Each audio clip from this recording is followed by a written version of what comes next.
নমস্কার, স্বাগত জানাই আপনাদের বিবেক শ্রবণী ইন্সপিরেশন চ্যানেলে। বন্ধুরা, গুরুদেব বলেছেন, যে মহিলারা সকালে ঘুম থেকে উঠে দরজায় জল ঢেলে দেন তাদের মনোযোগ সহকারে শুনতে হবে। গুরুদেব আজ তার গল্পে 4টি নিয়ম বলেছেন এবং বলেছেন যে যদি মা বোনেরা এই 4টি নিয়ম মেনে চলেন তাহলে এমন কোনো কাজ নেই যা তাদের দ্বারা সম্পন্ন করা যায় না, এমন কোনো সমস্যা নেই যা তাদের দ্বারা সমাধান করা যায় না।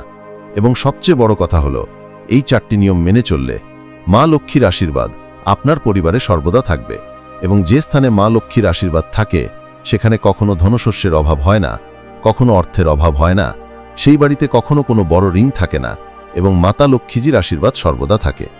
তাহলে সেই 4টি জিনিস কি, এবং যে মহিলারা সকালে ঘুম থেকে উঠে তাদের বাড়ির দরজায় জল ঢেলে দেন তাদের অবশ্যই এই ভিডিওটি দেখতে হবে। নমস্কার বন্ধুরা, সনাতন ধর্ম বাংলায় আপনাদের সবাইকে স্বাগত। আশা করছি আপনারা সকলে ঈশ্বরের কৃপায় অনেক ভালো আছেন এবং সুস্থ আছেন। আজকের ভিডিওটি অত্যন্ত গুরুত্বপূর্ণ হতে চলেছে। আমার সকল শ্রোতা বন্ধুদের কাছে বিশেষ অনুরোধ, ভিডিওটি প্রথম থেকে শেষ পর্যন্ত সম্পূর্ণরূপে মনোযোগ সহকারে শ্রবণ করার, এবং ভালো লাগলে একটি লাইক, শেয়ার, কমেন্ট অবশ্যই করবেন। আর আমাদের চ্যানেলে নতুন দর্শক হয়ে থাকলে চ্যানেলটিকে সাবস্ক্রাইব করে আমাদের পাশে থাকবেন। তাহলে বন্ধুরা, আসুন জেনে নিই সেই 4টি জিনিস কি, সেই 4টি নিয়ম কি, যা বাড়ির বড় মাতা এবং বোনদের সর্বদা অনুসরণ করা উচিত। আর যদি আজ থেকেই এই নিয়মগুলি মেনে চলা শুরু করেন তাহলে এমন কোনো কাজ নেই যা সম্পূর্ণ করা যায় না, এমন কোনো ইচ্ছা নেই যা পূরণ করা যায় না। এই 4টি নিয়ম অনুসরণ করার পরে আপনাকে কোনো প্রতিকার করার দরকার নেই। ঠিক আছে বন্ধুরা, এখানে আমরা তোমাদের একটা কথা বলবো যে মাতা লক্ষ্মীজির আসার একটা সময় আছে। তিনি প্রতিদিন তোমাদের বাড়িতে আসেন, কিন্তু প্রতিদিন যখন তিনি তোমাদের ঘরে এমন জিনিস খুঁজে পান যা দারিদ্র পছন্দ করে, তখন তিনি তোমাদের ঘর ছেড়ে চলে যান। তাহলে মাতা লক্ষ্মীজির পছন্দের জিনিসগুলি কি কি? আমাদের এমন করা উচিত যাতে মাতা লক্ষ্মীজি প্রতিদিন আমাদের ঘরে প্রবেশ করেন। বন্ধুরা, মাতা লক্ষ্মীজি প্রতিদিন সকালে আমাদের ঘরে আসেন। তিনি পৃথিবী পরিদর্শন করতে বের হন, এবং যখন তিনি তোমাদের ঘরের দরজায় আসেন এবং তিনি দেখেন যে এই বাড়িতে সবাই ঘুমাচ্ছে, এই বাড়িতে আমাদের আগমনের জন্য কিছুই প্রস্তুত করা হয়নি, তারপর তিনি ফিরে যান যেখানে এই সমস্ত জিনিস আছে। তারপর দারিদ্র মাতা লক্ষ্মীজির বোন সেখানে পৌঁছান। তারপর আপনি জানেন যে আপনার বাড়িতে কি সমস্যা আসতে শুরু করে। তাই এখন আমরা সেই 4টি নিয়ম সম্পর্কে জানি যা আপনার জীবনে, আপনার বাড়িতে এখনই যা কিছু আছে তা শুরু করতে হবে। দেখুন, বাড়ির বড় মাতা বোনকে প্রথমে এই জিনিসগুলি অনুসরণ করতে হবে। প্রথম নিয়ম হলো খুব ভোরে ঘুম থেকে ওঠা। সম্ভব হলে ব্রহ্ম মুহূর্তে আপনারা ঘুম থেকে উঠে আপনার বাড়ির প্রধান দরজায় জল ছিটিয়ে দিন। আপনি নিশ্চয়ই অনেক লোককে ভোরে তাদের বাড়ির প্রধান দরজায় জল ছিটাতে দেখেছেন। এর একটি কারণ আছে, কারণ মা লক্ষ্মীজি বলেন যে যে বাড়ির সামনে ভোরে জল ছিটানো হয়, আমি সেই জায়গাটি পছন্দ করি এবং আমি সেই জায়গায় আসতেও পছন্দ করি। তাহলে আপনাদের কি করতে হবে? মা ও বোনেরা, আপনাদের উচিত সবসময় আপনার বাড়িতে সম্ভব হলে ব্রহ্ম মুহূর্তে সূর্যোদয়ের আগে খুব ভোরে ঘুম থেকে ওঠা এবং আপনার ঘর পরিষ্কার করা। এমন নয় যে আপনি সরাসরি গিয়ে জল ছিটানো শুরু করবেন।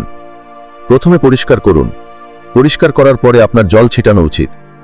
দ্বিতীয় কথা হলো, যখন তোমরা তোমাদের বাড়িতে সকালের পূজা করো, যখন মা বোনেরা সকালে অবসর পাবেন, অর্থাৎ জল ছিটিয়ে দেওয়ার পরে, তারপর তারা তাদের বাড়ির পূজা করবে।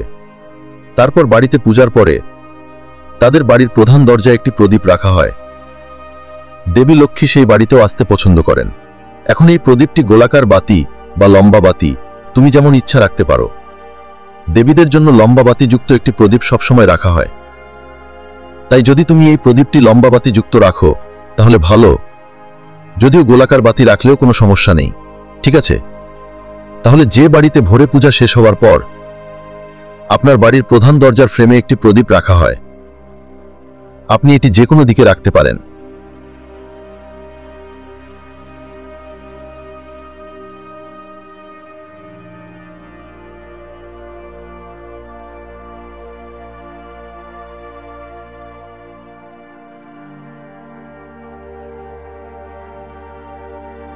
সেখানে আসতে পছন্দ করেন এবং তিনি অবশ্যই আসেন। এরপরে তৃতীয় জিনিসটি হলো রঙ্গোলি। একটি ছোট রঙ্গোলি, যদিও এটি বড় না হয়, একটি ছোট রঙ্গোলি, একটি ছোট স্বস্তিকা যদি এটি আপনার বাড়ির দরজার ফ্রেমে বা প্রধান ফটকে তৈরি করা হয়, তাহলে দেবী লক্ষ্মী সেই জায়গাও আসতে পছন্দ করেন। আর যদি তোমার কাছে রঙ্গোলি নাও থাকে, তবুও তুমি অবশ্যই ময়দা দিয়ে তৈরি চোখ দেখেছো, তুমি চাইলে ময়দার স্বস্তিকাও বানাতে পারো। অন্যথায় যদি রঙ্গোলি থাকে, তাহলে তুমি তোমার ইচ্ছা মতো বানাতে পারো। তাহলে বন্ধুরা, এটা হলো তৃতীয় জিনিস, অর্থাৎ তোমার বাড়ির প্রধান ফটকে একটি ছোট রঙ্গোলি থাকা উচিত। যখন মাতা লক্ষ্মীজি রঙ্গোলি দেখেন, তিনি খুব খুশি হন এবং তিনিও সেই বাড়িতে আসতে পছন্দ করেন। তাই তোমাদের প্রতিদিন একটি ছোট রঙ্গোলি করা উচিত। এখন চতুর্থ জিনিস বন্ধুরা একটু আলাদা, এবং তা হয়তো তুমি জানো না। চতুর্থ জিনিসটি হলো একটি কলস জল, অর্থাৎ 1 ঘটি জল।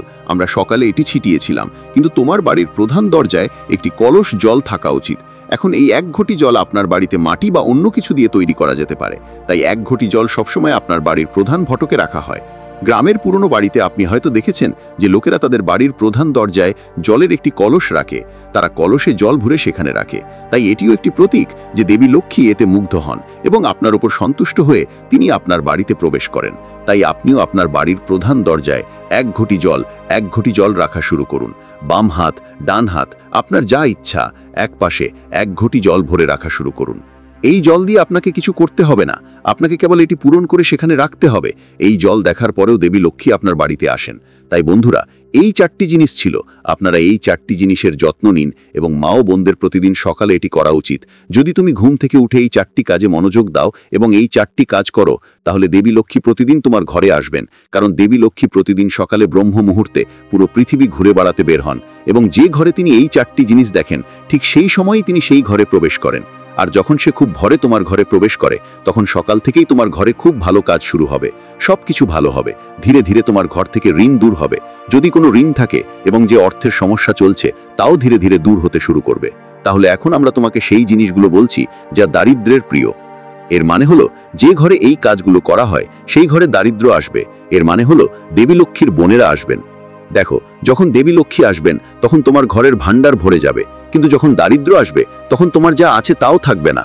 তারা সবকিছু খালি করে দেবে এবং তাদের অনেক কিছুই দারিদ্র্যের কারণে ঘটে। এখন জেনে নিও দারিদ্র্য কিভাবে আসে। দেখো, দারিদ্র্য তখন আসে যখন তোমরা খুব দেরিতে ঘুমাও। বন্ধুরা, সূর্যোদয়ের আগে ঘুম থেকে ওঠা উচিত, কিন্তু যখনই কেউ সূর্যোদয়ের আগে উঠতে পারে না, তখন তাদের সকাল 6টার মধ্যে ওঠা উচিত। কারণ যদি তারা তারপরেও ওঠে, তাহলে এটা খুবই সহজ যে দারিদ্র্য মাতা অবশ্যই তোমার ঘরে প্রবেশ করবে। কারণ তিনি নিজেই বলেন যে যে ঘরে মানুষ সূর্যোদয়ের পরে ঘুমায়, দুপুর পর্যন্ত ঘুমায়, দেরি পর্যন্ত ঘুমায়, তিনি সেই ঘরে যেতে পছন্দ করেন এবং তিনি সেই ঘরে প্রবেশ করেন। আর যে ঘরে দারিদ্র্য মাতা প্রবেশ করেছেন, আপনি জানেন যে এখানে সেই ঘরে কি ঘটতে শুরু করে। তাই সম্ভব হলে বাড়ির মা ও বোনদের অবশ্যই উন্নতি করা উচিত। তাদের বাড়ির সকল সদস্যের এই একটা কথা, তারা যেন তাড়াতাড়ি ঘুম থেকে ওঠে। তোমরা সকালে ঘুম থেকে ওঠো, কিন্তু যদি সম্ভব হয় তাহলে তোমাদের বাড়ির সকল সদস্যকে তাড়াতাড়ি জাগানোর চেষ্টা করো। সূর্যোদয়ের পর বেশিক্ষণ ঘুমিও না। তোমাদের শুধু এই কথাটা মনে রাখতে হবে, যারা সকালে ঘুমোতে থাকে তাদের ঘরে দারিদ্র্য প্রবেশ করবে। এরপরে দারিদ্র্য আরও একটি জায়গায় আসবে, অর্থাৎ যে বাড়িতে রাতের নোংরা বাসনপত্র সকাল পর্যন্ত রাখা হয়, সকালে যখন দারিদ্র্যমা বেড়াতে আসবেন, সকালে লক্ষ্মী মাতার সাথে দারিদ্র মাতাও বেড়াতে আসেন। যে বাড়িতে লক্ষ্মীজির পছন্দের জিনিসপত্র পাওয়া যায় না, সেই বাড়িতে দারিদ্র্য প্রবেশ করে। যে বাড়িতে রাতে রেখে যাওয়া বাসনপত্র সকাল পর্যন্ত রাখা হয়, সেই বাড়িতে দারিদ্র্য বিনা দ্বিধায় প্রবেশ করবে। কারণ তোমরা যদি রাতের বাসনপত্র ধুয়ে না ঘুমাও, তাহলে রাতের বাসনপত্র সকাল পর্যন্ত তোমাদের ঘরে থাকবে না। সেই ঘরে দারিদ্র্য থাকে, সেই ঘরে দারিদ্র্য আসবেই। এরপর তৃতীয় কথা হলো বন্ধুরা, দুপুরে ঘুমানো মায়েরা। ভাই, এটা খুবই সাধারণ ব্যাপার যে বেশিরভাগ মানুষ বিকেলে 1 থেকে 2 ঘন্টা ঘুমায়। যদিও তোমরা বিশ্রাম নিতে পারো, কিন্তু বিকেলে তোমাদের গভীর ঘুম নেওয়া উচিত নয়। এটা নিয়মের বিরুদ্ধে। চতুর্থ কথা হলো, যে ঘরে ভোরে ঝগড়া শুরু হয় অথবা ঘর একেবারেই পরিষ্কার থাকে না, সেখানে চলে যায়। ঝগড়া হচ্ছে, কিছু একটা ঘটছে, ময়লা এখানে সেখানে পড়ে আছে, সেই ঘরে দারিদ্র্য প্রবেশ করে এবং আবার সমস্যা আসতে শুরু করে। তাহলে বন্ধুরা, আজকের ভিডিওটি এখানেই শেষ করছি। আশা করছি ভিডিওটি আপনাকে সমৃদ্ধ করেছে। ভিডিওটি ভালো লাগলে অবশ্যই একটি লাইক করবেন এবং আপনার পরিবারের সাথে ভিডিওটি শেয়ার করবেন। মা লক্ষ্মী ও ভগবান শ্রীকৃষ্ণের কৃপা ও আশীর্বাদ পেতে জয় মা লক্ষ্মী ও জয় শ্রীকৃষ্ণ লিখে একটি কমেন্ট করবেন। আর এই চ্যানেলে নতুন দর্শক হয়ে থাকলে চ্যানেলটিকে সাবস্ক্রাইব করে আমাদের পাশে থাকবেন। ভালো থাকবেন, সুস্থ থাকবেন। জয় শ্রীকৃষ্ণ। রাধে রাধে।